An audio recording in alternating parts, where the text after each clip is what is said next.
bonjour à tous. Encore une fois, je vous présente mes excuses pour nous vous présentons nos excuses pour le retard à l'allumage. On a essayé de faire une solution un peu innovante au niveau des badges, avec une impression en direct, avec une superbe machine à stickers, sauf qu'on n'en a prévu qu'une et que vous êtes arrivé 200 d'un coup. Donc voilà, c'est en mode on apprend. On va faire vite, du coup, on va essayer de rattraper du temps puisqu'on a le programme qui est assez complet. Quelques petites informations. Merci d'avoir fait confiance à ce premier événement de TechCrunch France Remix. C'était pas forcément évident, mais vous avez été nombreux à relayer et à vous inscrire. Et depuis 10 jours, on refuse des places, donc on cherche déjà pour le prochain une place de 500 personnes. Avant de parler un peu plus organisationnel sur l'événement, on va vous parler un peu de TechCrunch France avec Roxane à ma droite, rédactrice en chef de TechCrunch France. Et j'ai oublié de me présenter, Cédric Georgie, rédacteur sur TechCrunch France, aussi dans une start-up qui s'appelle Goodjet en tant que directeur marketing et surtout en charge de tout cet événement. Voilà, Roxane. Merci. Donc, je vais faire rapidement l'histoire de TechCrunch France. Ça a commencé en 2006 avec Uriel. Je pense que tout le monde est au courant que ça a été fermé pendant 8 mois après 3 ans. Et là, on a relancé en mars. Je pense que ça a bien recommencé avec Cédric et après avec Clément aussi. Je ne sais pas où il est, mais il est là. Et aujourd'hui, en fait, on a fait notre rachat aux États-Unis par AOL il y a quelques mois. Et aujourd'hui, on essaie en France de développer le contenu. Donc, on commence à chercher plus de contributeurs et à vraiment développer un événement au niveau local pour les boîtes françaises. Donc, voilà où on est aujourd'hui. Et juste avant de commencer l'événement, si on est là aujourd'hui, c'est vraiment grâce à Cédric et tout ce qu'il a fait. Donc, j'en profite juste pour dire rapidement. Merci.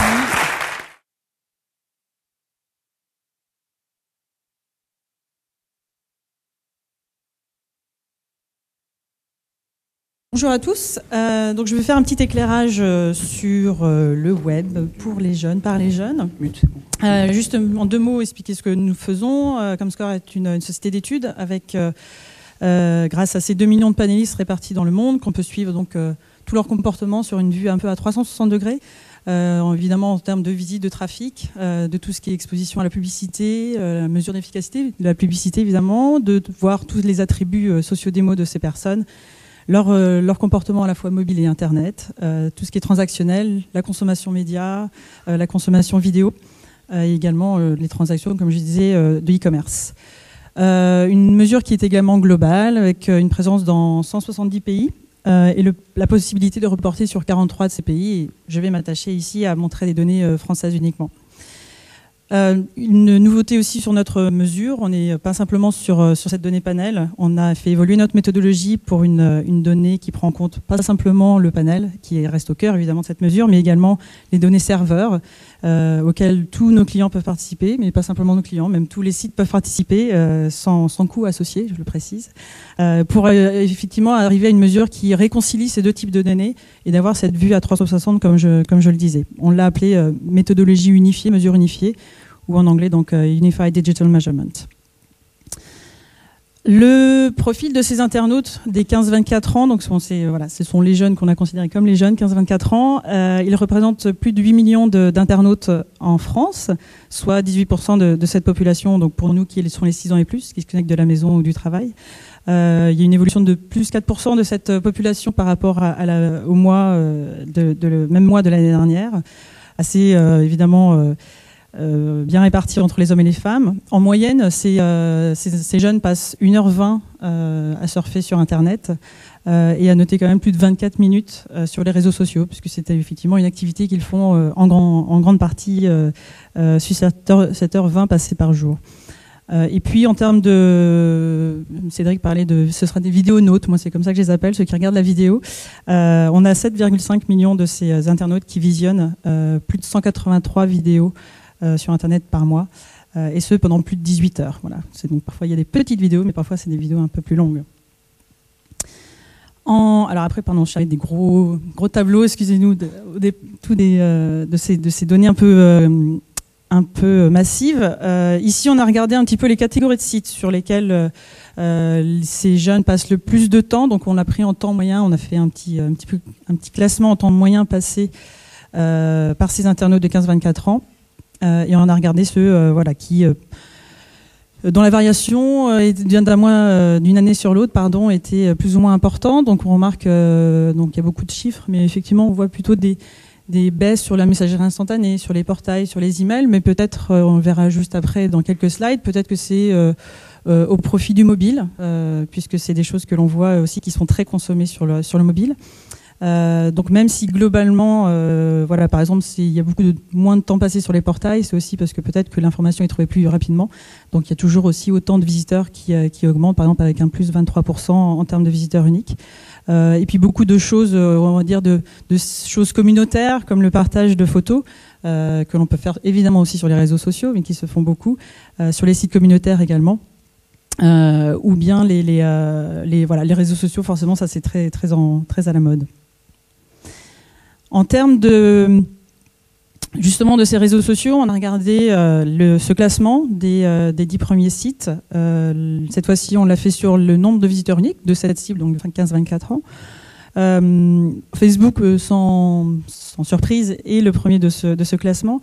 Néanmoins, il y a quelques chiffres que j'ai voulu aussi souligner, avec un temps effectivement très important qui est passé sur Facebook. Comme vous voyez, presque 25 minutes par jour.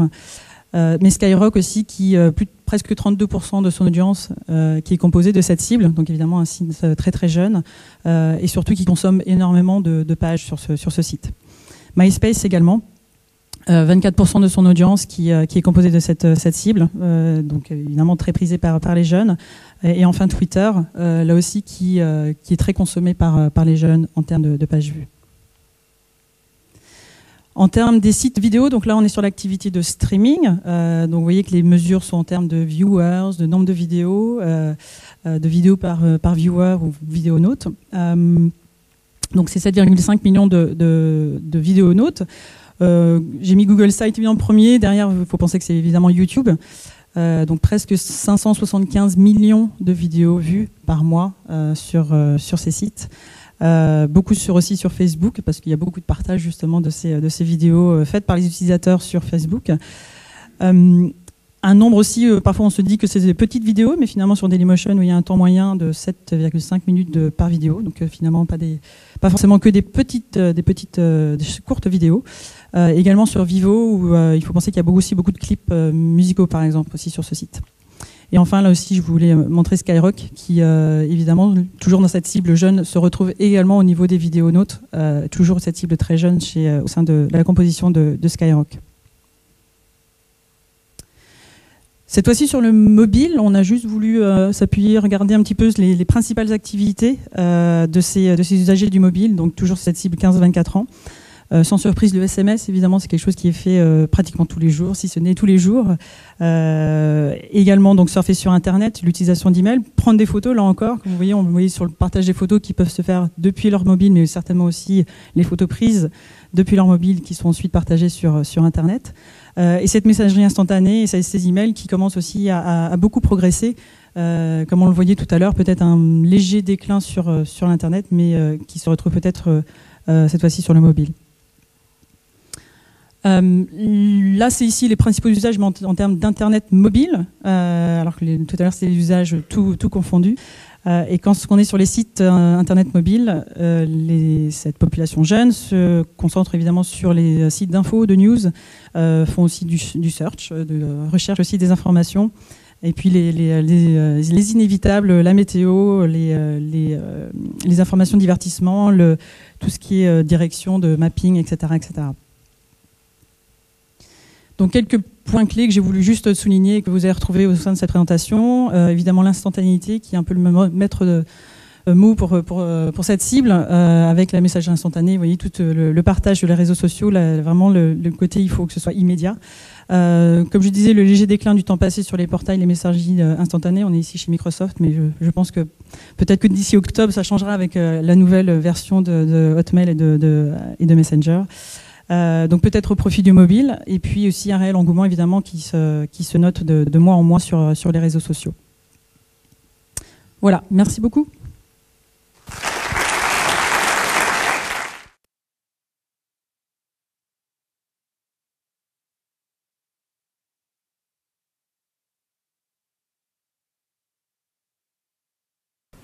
forcément. Alors, première utilisation de Balloon en live. On va voir quelles ont été vos questions pour Delphine pendant son intervention. Merci beaucoup, Delphine, pour cette entrée en matière. Les slides seront-elles en ligne? Oui, si tu veux. Ok, donc les slides seront en ligne avec tous les chiffres. Merci, Comscore. Alors, une question, 1h20 en moyenne sur le web, comment est la tendance versus la télévision? Nous ne mesurons pas la télévision, donc il faut demander à Médiamétrie pour cela. Après, c'est toujours une question de mesure. Est-ce que la télévision, effectivement, est plus du coup sur parfois un déclaratif? Donc, est-ce que et on pense que les jeunes passent tellement de temps à faire des choses un peu multiples, à savoir regarder la télévision, mais être aussi sur le mobile et aussi sur Internet. Donc j'imagine que ce temps se partage, évidemment. Voilà. Apparemment, le temps ne bouge pas sur la télévision. Je ne sais pas. Merci. C'est tout pour les questions. Hop là. Selon Balloon. Est-ce qu'il y a d'autres questions dans la salle? En tout cas, si je n'ai pas cité l'audience de votre site ou vos sites, nous pouvons aussi fournir l'audience de vos sites. Et comme je disais, même en mythologie unifiée, vous pouvez le faire sans débourser rien du tout. Donc voilà, je peux vous... Ah, une question. Oui.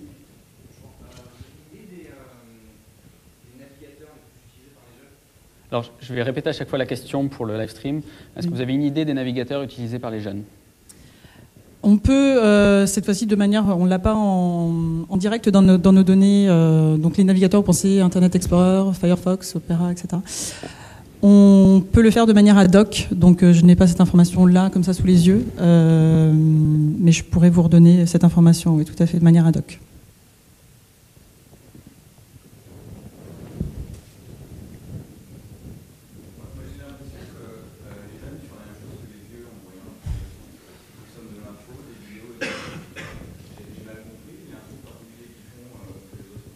Ils le font beaucoup plus. C'est-à-dire que j'aurais peut-être dû montrer à ce moment-là en termes d'index, mais ils le font beaucoup plus que les autres. Ils passent, voilà, c'est juste en termes d'engagement. Quand je montrais le nombre de vidéos, le temps passé ou les pages vues consommées, ils le font plus. Ils le font, voilà, ils surindexent sur ces différents indicateurs par rapport à aux autres cibles sociodémo. Juste pour les prochaines questions, n'hésitez pas à vous présenter rapidement. Qui vous êtes, ce que vous faites. En moins de 10 secondes, pas de pitch, sinon on coupe le micro. Monsieur. Oui, Antoine Hébert, donc j'ai une question sur vos mesures d'audience. Est-ce que ça mesure justement les applications mobiles? Donc est-ce que l'audience mesure les applications mobiles? On peut mesurer les applications mobiles, notamment parce que ce système de tagage est également disponible pour la partie mobile. Mais par exemple, Facebook, les réseaux sociaux, vous n'avez pas les données dans ce que vous avez dit dans les quelques minutes. Vous n'avez pas pu passer sur les mobiles, dans les applications. Là, non, c'était hors mobile. En revanche, uniquement sur le mobile, on peut avoir ces informations, notamment avec le principe du tagage qui va se développer, oui, tout à fait. Bonjour, Guy Berger, je dirige l'incubateur à HEC. Je voulais savoir à partir de quand les jeunes dépensent de l'argent et sur quoi ils dépensent de l'argent. Bonne question. C'est vrai qu'on a vu que même les sites de e-commerce sont quand même prisés par cette cible. Je suis pas allée dans le détail de savoir jusqu'où ils vont. Est-ce qu'ils vont juste aux pages justement de conversion et d'achat du panier, ou simplement ils se renseignent énormément. Je pense que Internet reste toujours une source très très importante de recherche d'informations pour trouver le meilleur prix. Parce que c'est vrai que dans le retail, il y a aussi les comparateurs de prix. Et là, ils ne vont pas se dénoter des autres cibles sociodémo. Ils vont aussi rechercher la bonne affaire. Après, d'aller jusqu'à l'achat, là aussi, désolé, ça sera de manière ad hoc, mais on pourrait faire ce type de comparaison entre ces cibles et à quel point ils achètent plus, moins, à quel prix. On pourrait faire cette information. Ça se réveille sur les questions. Là-bas. Type de moyen de paiement. Type de moyen de paiement, je n'ai pas cette information à disposition, mais là encore, ce serait potentiellement disponible. Monsieur. François Verron, déjà TFNS est co-organisateur du Startup Weekend de Nice. Ma question porte sur les grandes habitudes de consommation des jeunes. À quelle proportion sont-ils plutôt lecteurs, consommateurs, et à quel niveau sont-ils contributeurs, partageurs, envoient des vidéos, etc. Donc, question au niveau de la contribution, à quel niveau sont-ils lecteurs, consommateurs, et à quel niveau sont-ils contributeurs et acteurs? On l'a vu par exemple sur les blogs, et c'était pas forcément simplement sur les jeunes, mais sur toute la population. C'est-à-dire qu'on avait vu à peu près qu'il n'y avait que 10% pourtant les blogs avaient des audiences importantes, mais il n'y avait à peu près que 10% de contributeurs, de personnes qui étaient vraiment actives, c'est-à-dire qui partageaient, qui bloguaient et qui n'étaient pas simplement lecteurs ou même faire être commentateur, c'était déjà voilà, il y avait une proportion de 10%. Et je pense que ça se verrait aussi sur cette population jeune qui doit beaucoup lire et pas forcément voilà, interagir. En revanche, sur les réseaux sociaux, s'ils passent plus de 5-6 heures par mois sur Facebook au total, sans compter le mobile, donc imaginez vous en mettez encore un peu plus sur le mobile, forcément ils contribuent. Ils contribuent sur des commentaires entre amis et de partager les photos comme on l'a vu. Dernière question.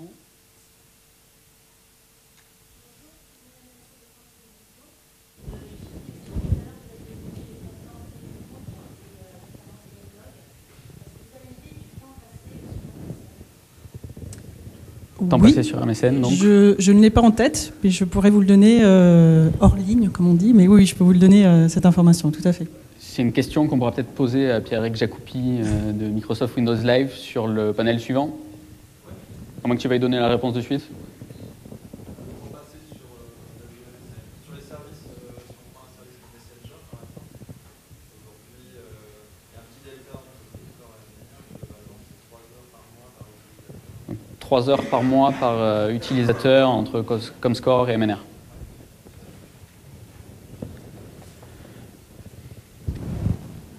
Une dernière question, si, au fond.